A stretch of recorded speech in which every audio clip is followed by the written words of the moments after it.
Kevin Hincks, co-host of Fast Market, live at the CBOE. Good morning to you. How are you feeling there when the folks are pouring in? Are they talking about the optimism we've seen, trade talks, UK, and many trade deals? Yeah, I think the overall sentiment, on the exchanges in the trading community is that the markets are de-escalating from the high tension that was the last couple of weeks. I think the news has been overall good. You got your first trade deal on the board here with the UK.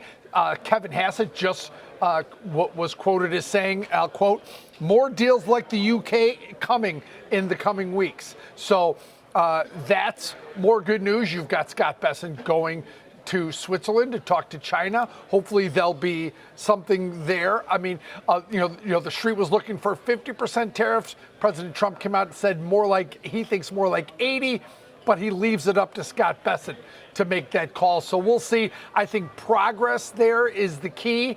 Then you've got earnings that have had a pretty good week, solid earnings, more this morning that you and Alex were just talking about. So all things considered, this is a pretty positive week for the markets. Now, a lot of people, you're going to be watching financial news, watching the Schwab Network. People are going to say, if this happens, and this could happen, and potentially that could happen, when the reality is, Jay Powell came out and said, all these problems that we think might happen, none of them have materialized yet. And the U.S. consumer is still out spending. You're seeing that in some of the numbers. Remember, next week we're going to get Walmart's earnings. The high profile earnings of next week is going to be Walmart, but we're going to get CPI and PPI. Think about this, Nicole. On April 1st, right, crude oil was $71. Now it's slightly below $61. So that's what, 17% lower in the month. That's going to show up right in headline CPI.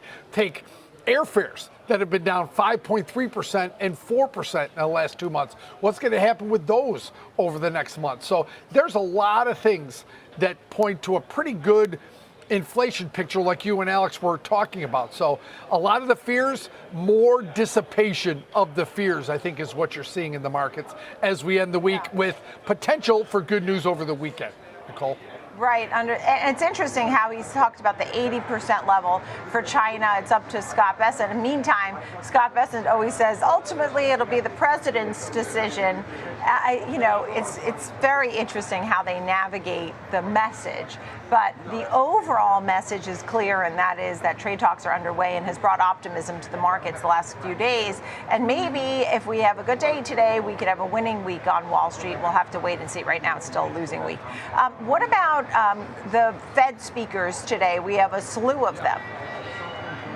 I've got, let's see, 1, 2, 3, 4, 5, 6, 7 Fed speakers going to be somewhere in the world and in the country speaking today. The ones that I would really look, obviously Austin Goolsbee is from the Chicago Fed. He's historically dovish, but we've got Barr, Williams, Kugler, Barkin, Goolsbee, Waller, and Hammock all speaking at some point today, and they're going to give, hopefully, their version, or they'll expound on what Jay Powell said on Wednesday, which is the market's the U.S. economy's in a good spot.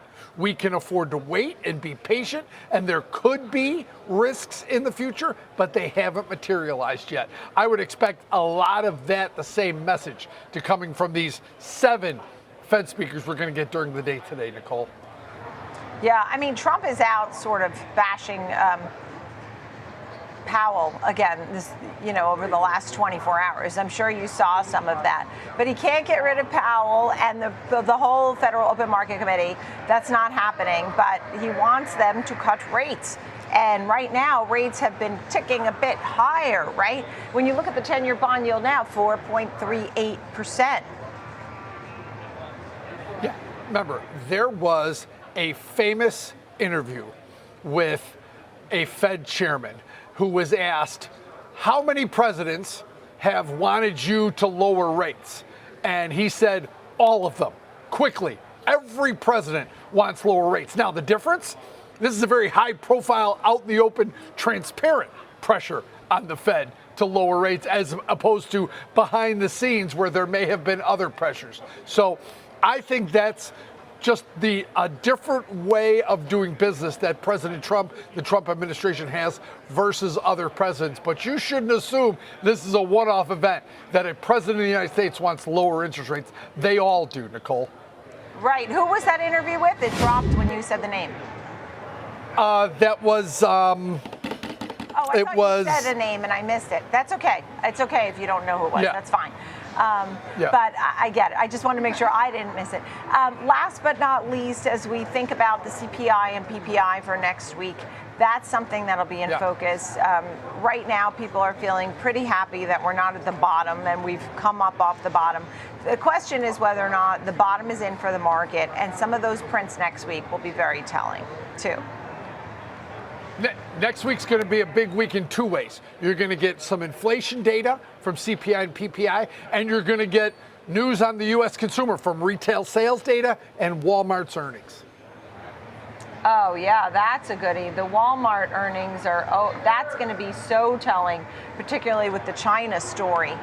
Kevin Hincks, Thank you. Great to see you on this Friday morning.